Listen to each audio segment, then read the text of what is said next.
La rubrique où les enfants disent ce qu'ils pensent. Yeah! Youpi! La question d'aujourd'hui, c'est qu'est-ce que l'obéissance pour toi? L'obéissance, c'est écouter Dieu, écouter ce qu'il nous dit et prier tout le temps. L'obéissance, c'est quand tu obéis à quelqu'un. Par exemple, il te dit va chercher ton fils. Il va aller le chercher. L'obéissance, c'est celui qui obéit à quelqu'un comme à Dieu, c'est-à-dire écouter quelqu'un. L'obéissance, c'est quand tu obéis à tes parents ou aux autres personnes. Être sage. Il faut rester tranquille et puis de pas désobéir les papas et puis les mamans et puis d'écouter les papas et puis les mamans et puis de pas désobéir.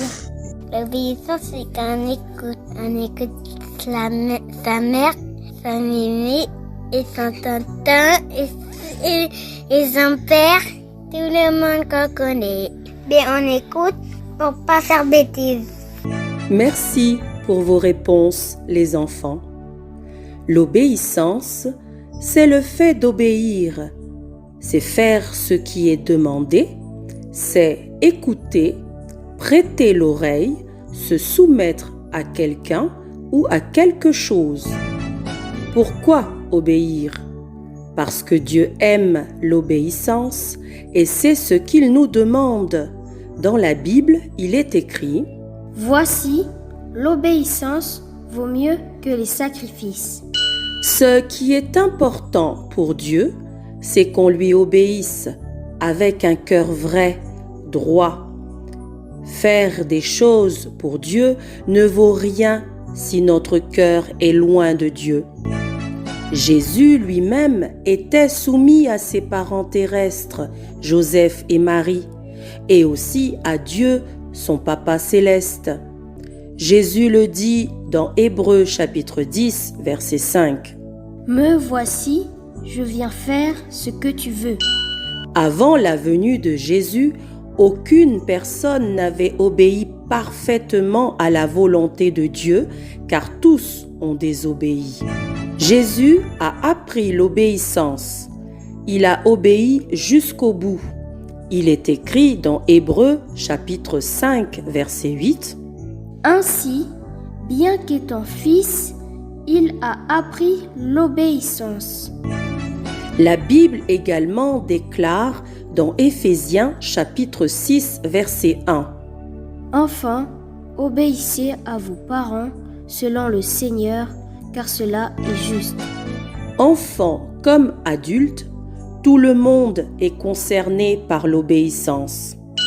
Parfois, il est difficile d'obéir, mais sachez que de notre obéissance découleront les bénédictions, des récompenses, la protection, la vie, la faveur de Dieu.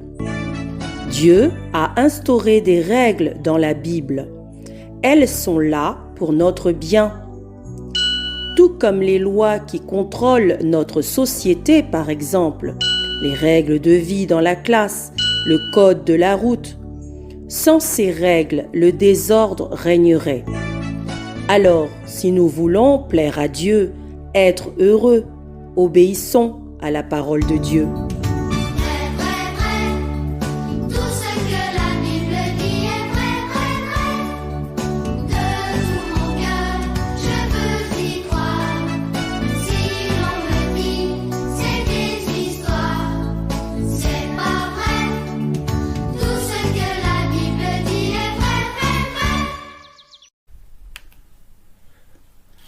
Voilà, bonsoir à chacun, à chacune d'entre vous.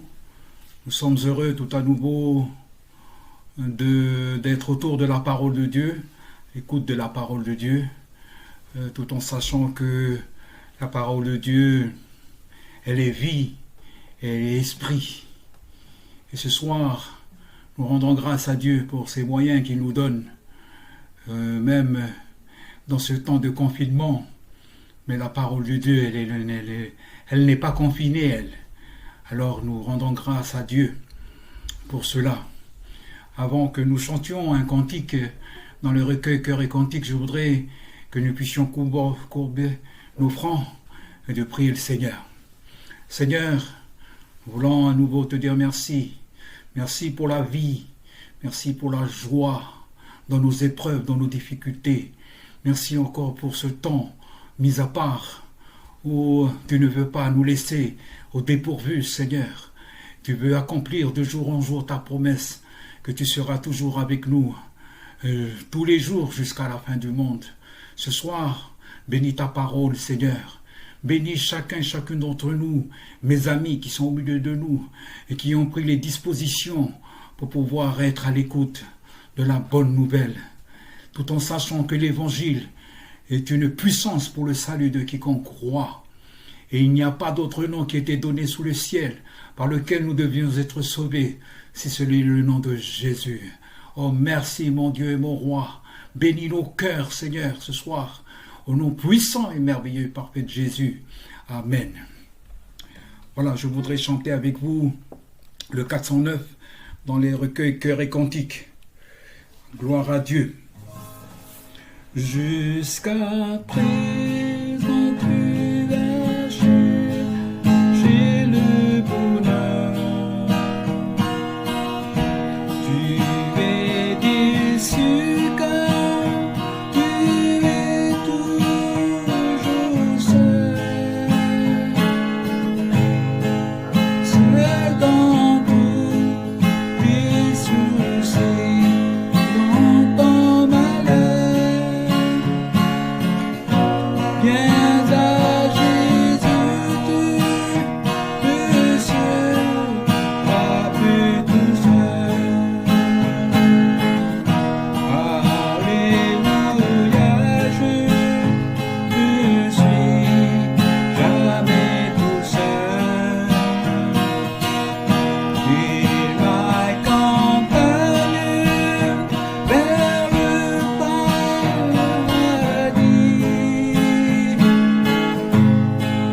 Jésus est pour moi le roi et le prince de la vie.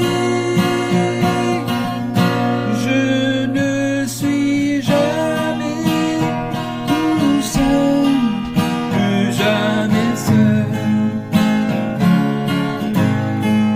Jésus peut t'apporter pardon, guérison. Il est la vie, celui qui bénit. Aujourd'hui, il veut entrer dans ta maison. Si seulement tu voulais venir à lui. Alléluia, je ne suis jamais tout seul. Il m'accompagne vers le paradis. Jésus est pour moi le roi et le prince de la vie. Je ne suis jamais tout seul, plus jamais seul. Jésus peut t'apporter pardon, guérison. Il est la vie, c'est lui qui bénit. Aujourd'hui, il veut entrer dans ta maison. Si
Oui, Jésus peut t'apporter pardon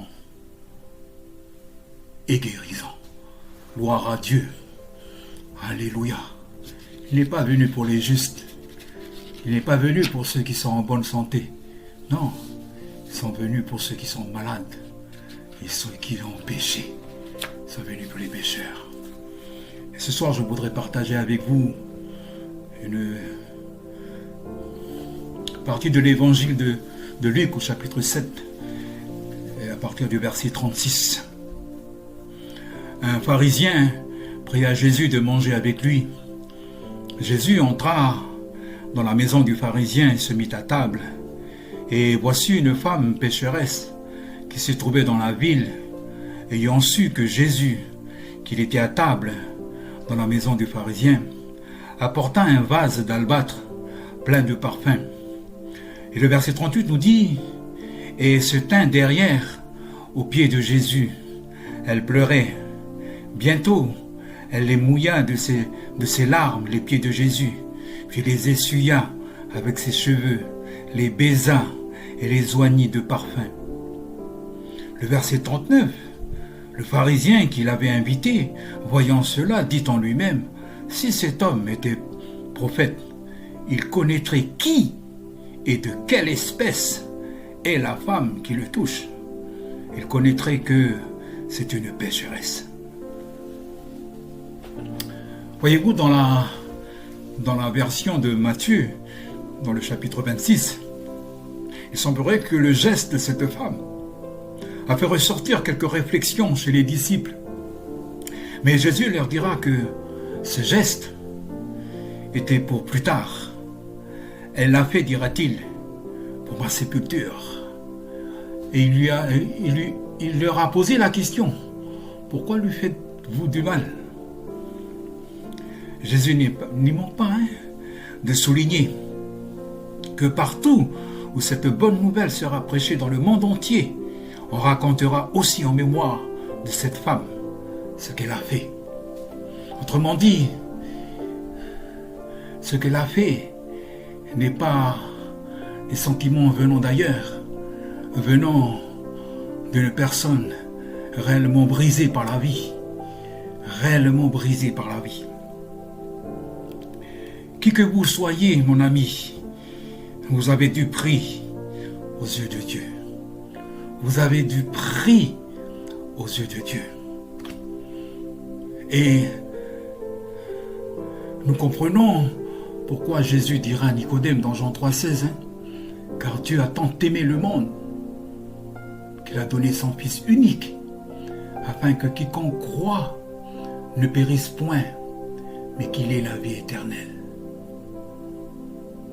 Voilà pourquoi tu as du prix aux yeux de Jésus, aux yeux de Dieu. Mon ami, qui que tu sois, diplômé ou non diplômé, riche ou pauvre, malade ou bonne santé, croyant ou incroyant, tu as de la valeur aux yeux de Dieu. Tu mérites ta place dans la société. Oui, ta venue sur cette terre n'est pas un hasard. Dieu ne t'a pas créé pour que tu sois hasardeux. Non. Vous avez du prix aux yeux de Dieu. Tellement, et je viens de le dire, il n'a pas hésité à livrer son propre Fils, Jésus, pour qu'il porte à ta place, à ma place, notre condamnation. Le sais-tu, mon ami, que sans Jésus, la colère de Dieu repose sur toi. La condamnation repose sur toi. Mais Jésus a effacé cette condamnation à la croix. Parce qu'il t'aime. Parce que tu as de la valeur à ses yeux. Peut-être êtes-vous cette femme dans le passage que nous venons de lire. Peut-être une autre personne. Mais voyez-vous cette femme Elle a tout perdu. Sa dignité de femme, sa dignité dans la société, sa dignité dans sa famille, elle a perdu. On voit le jugement de ce pharisien. Cette femme est une pécheresse, est une prostituée. Rejetée par sa famille, rejetée par la société, rejetée par les religieux. Et j'aimerais te poser la question ce soir, mon ami. Es-tu méprisé? Êtes-vous malheureux? Êtes-vous malheureuse? Êtes-vous dans le tourment? Vous allez me poser la question, vous allez me dire, mais quelle question, pasteur? Avec ce qu'on vit aujourd'hui, ne pouvons-nous pas être tourmentés?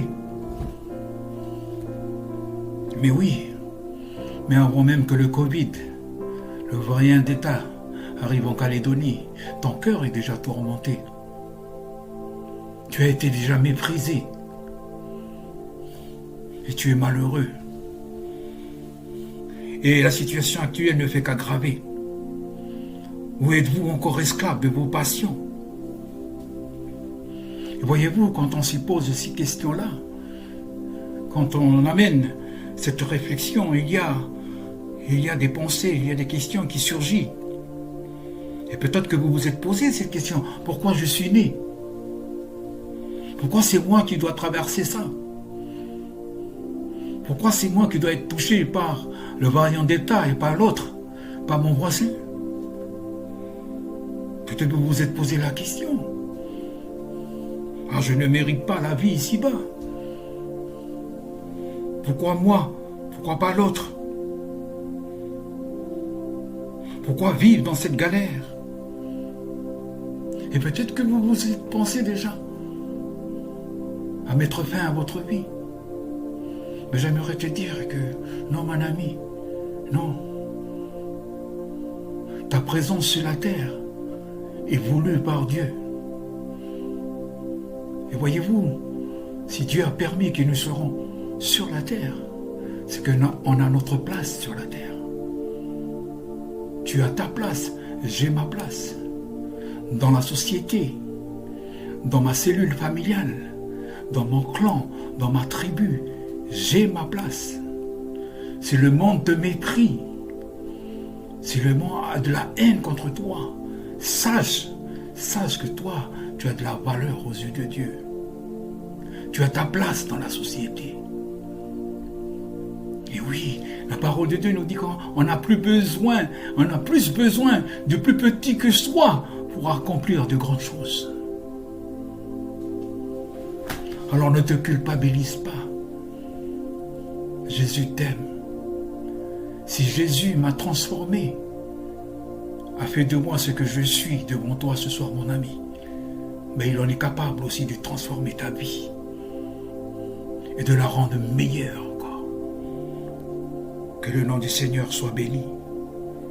Sachez-le, une vérité de la parole de Dieu dit que le Seigneur n'est pas venu chercher ceux qui se persuadent d'être justes. Non, il est venu chercher les pécheurs. C'est pour te dire que ne raisonne pas dans ton cœur. Moi, j'ai jamais fait ceci. Moi, j'ai jamais fumé cela. Non. Non. Si nous nous estimons pécheurs, reconnaissant pécheurs, que nous menons une vie misérable, que nous n'avons rien pour en sortir, alors Jésus est là pour nous. Jésus est là pour nous. Parce qu'il est venu, non pas pour les justes, non pas ceux qui sont en bonne santé, mais ceux qui sont malades, ceux qui sont pécheurs. Mon ami, reprends courage. Reprends courage. Dieu ne t'a pas créé pour que tu fasses de ta vie ce que tu fais, ce que tu veux. Non, non. C'est la raison pour laquelle la parole de Dieu est parvenue ici, en Calédonie. c'est pour nous donner cette conscience de réaliser que s'il y a parole de Dieu, c'est qu'il y a un Dieu créateur, un Dieu sauveur, un Dieu Seigneur. Et il t'aime. Gloire à Jésus. Et comme cette femme, elle a ressenti cette misère.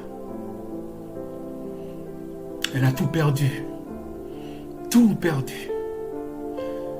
Sa famille à elle, ce qui lui reste, c'est ce vase d'albâtre.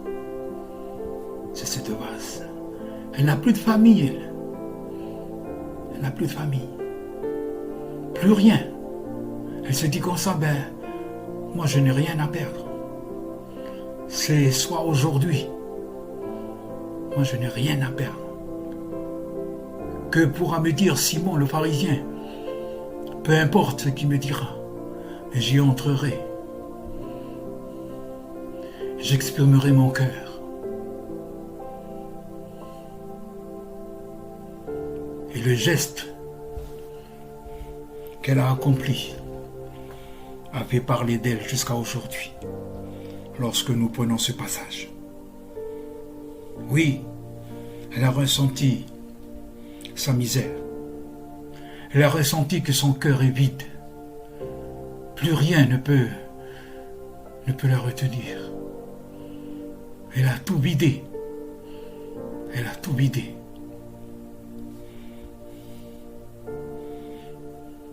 Et voyez-vous, c'est quand on dit qu'on n'a plus rien à perdre, que notre seul espoir c'est Jésus. C'est là qu'on s'approche du salut. C'est là que Jésus se fait connaître davantage à chacun de nous. Et surtout à toi, mon ami. Toi qui es un habitué à l'écoute de la parole de Dieu. Moi, j'aimerais t'encourager ce soir, ne pas rester au stade de l'écoute. Non, maintenant il faut agir. Il faut agir. Tu sais que c'est par la foi que tu dois sauver. Alors fais fonctionner ta foi. La foi, c'est pas un fardeau. La foi, c'est pas apprendre des mots. Non. La foi, c'est se dire que je crois, Seigneur, que tu es capable de changer ma vie. La foi, c'est se reconnaître aussi que, Seigneur, j'ai péché contre toi. Je te demande pardon, Seigneur. Guéris mon âme. Apporte à mon âme ce que le monde n'a pas pu apporter. Apporte à mon cœur ce que ma famille n'a pas pu apporter. C'est ça la foi en Christ. Voyez-vous, chers amis, la foi, le don, ce don merveilleux de Dieu, la foi, elle ne nous a pas été donnée pour survivre, non. Elle nous a été donnée pour faire face à toute éventualité. Elle nous a été donnée pour faire face aux épreuves, face aux situations difficiles. Alors ce soir, mon ami, si tu veux repartir tout en étant joyeux, reconnais devant Christ ce soir que tu es un pécheur. Reconnais que, en effet, j'ai vécu une vie misérable comme cette femme, dans la débauche. Et ce soir, je m'humilie, Seigneur, devant ta grandeur. Je confesse mes péchés. Nous connaissons tous la cause de cette vie dépravante de cette femme. Et peut-être que toi, tu ne le sais pas. Je vais te le dire. La cause de ta situation que tu vis ce soir. Ça, c'est le péché. La conséquence, c'est le péché. Depuis que le péché est entré dans le monde n'y va plus. Au point même, Salomon va dire comme ça, tout est vanité. Il n'y a rien de nouveau sous le ciel. Et ça, parce qu'il y a le péché. Mais quand Jésus enlève le péché, quand nous obtenons le salut en Jésus-Christ, là tout peut changer. Là tout peut changer. Alors courage mon ami. La parole de Dieu nous encourage. Disons que Dieu haït le péché, mais il aime le pécheur. Dieu haït ce que tu fais, parce que ce que tu fais n'est pas sa volonté. Mais néanmoins, il t'aime d'un amour éternel. Pourquoi? C'est comme le titre que nous avons donné, parce que tu as de la valeur aux yeux de Dieu. Tu te rends compte toutes les choses que tu as fait endurer à tes proches, même à tes parents. Aujourd'hui, tu en subis les conséquences. Aujourd'hui, la crise sanitaire te fait rappeler qu'il y a un Dieu et que la Calédonie a peur de la mort. La Calédonie a peur. Les vaccinodromes se remplissent. Pourquoi? Parce qu'on a peur. Je vais y aller parce que l'autorité me demande d'être vacciné. Mais je sais que je suis immunisé par le sang de Jésus. Alléluia. Alors ce soir, mon ami, rappelle-toi ce que tu as fait endurer à tes proches, à tes amis. Et ce soir, peut-être tu te retrouves comme la situation de cette femme. Tu te dis, moi, je n'ai plus rien à perdre. Le seul moyen pour moi, le seul espoir, c'est venir écouter la parole de Dieu. Et la parole de Dieu te donne l'espérance. Jésus-Christ de Nazareth. Le seul qui peut changer ta vie. Le seul qui peut oublier tout ce que tu as fait de mal depuis ton enfance jusqu'à ce soir. Quand Jésus pardonne, les péchés sont oubliés, sont rejetés dans l'abîme. Alléluia. Ça, c'est merveilleux de savoir que le moment où tu vas t'engager, tu te dis, Seigneur, pardonne-moi, mais je voudrais une vie nouvelle avec toi. À partir de ce moment-là, tous tes péchés sont effacés. Oui, parce que tu as de la valeur pour Jésus. Voyez-vous, dans notre histoire, ce pharisien a quand même cette audace de dire que si cet homme est un prophète, il connaîtrait qui et de quelle espèce. Mais c'est fort, c'est fort.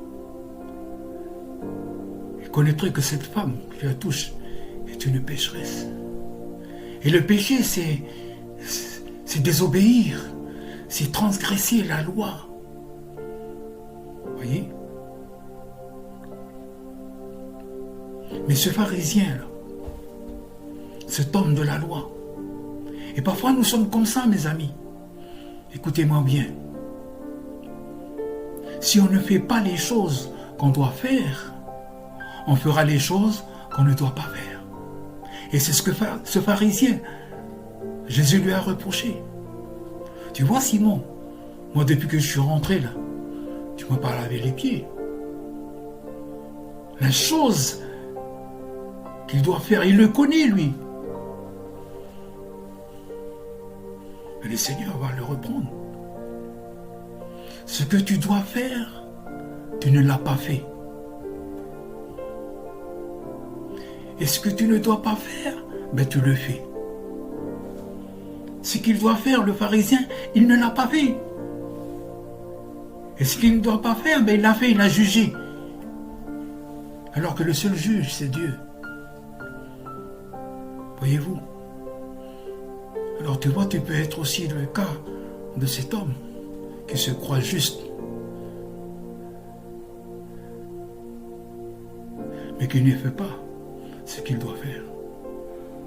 Et d'ailleurs, Jésus va dire dans Matthieu 23, chapitre 3, concernant les pharisiens, il va dire comme ça: faites et observez tout ce qu'ils vous disent, mais n'agissez pas selon leurs œuvres, car ils disent et ne font pas.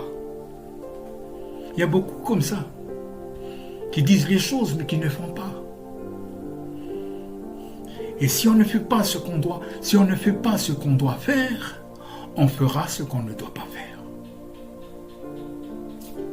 Et ça, c'est normal.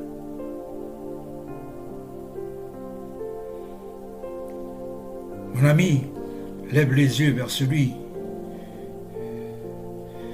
qui peut te délivrer et donner un véritable sens à ta vie. Gloire à Dieu. J'aimerais aussi te dire, tu vois mon ami, dans Jean 4, verset 1er à 42, je vous laisse le temps de lire, mais ce passage parle de cette femme samaritaine. Alors tu vois, Jésus n'a pas dit à la Samaritaine, cette femme est volage, légère et sotte. Non, il lui demanda de l'eau et engage la discussion. Et Jésus n'a pas jugé cette femme. Il a simplement dit, appelle ton mari. Il dit, ah non, moi je n'ai pas de mari. Et là, voilà, l'engagement est venu, la discussion est venue. Jésus n'a pas dit non plus à celle qui voulait toucher son vêtement, à la femme à la perte de sang, là, dans Luc 8, verset 43 à 48. Jésus n'a pas dit qu'elle était hystérique. Non, elle s'est arrêtée, elle écoutait, et elle guérit. Et il guérit, il la guérit. Amen. Jésus n'a pas dit aussi à l'homme qui fut crucifié à ses côtés, qui n'était qu'un criminel. Non, il lui a dit, aujourd'hui, tu seras avec moi dans le paradis. Luc 23, verset 39 à 43. Jésus n'a pas dit qu'il n'y a rien de bon en toi. Jamais.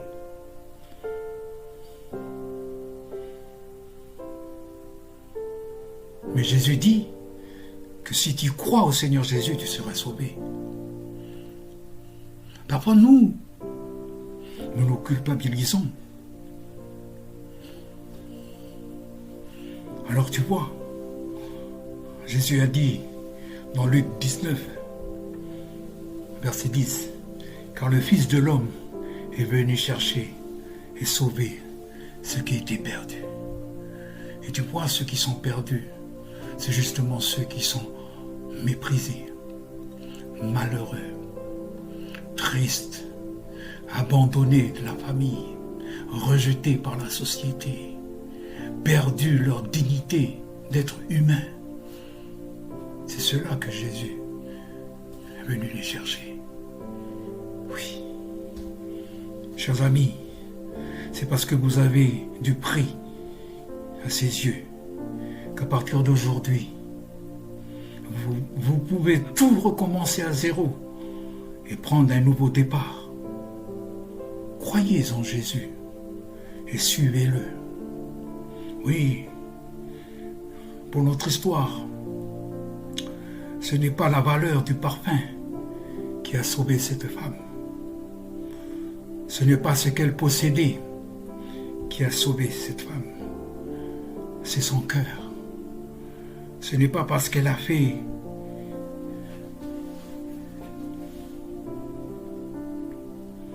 quelque chose de très important.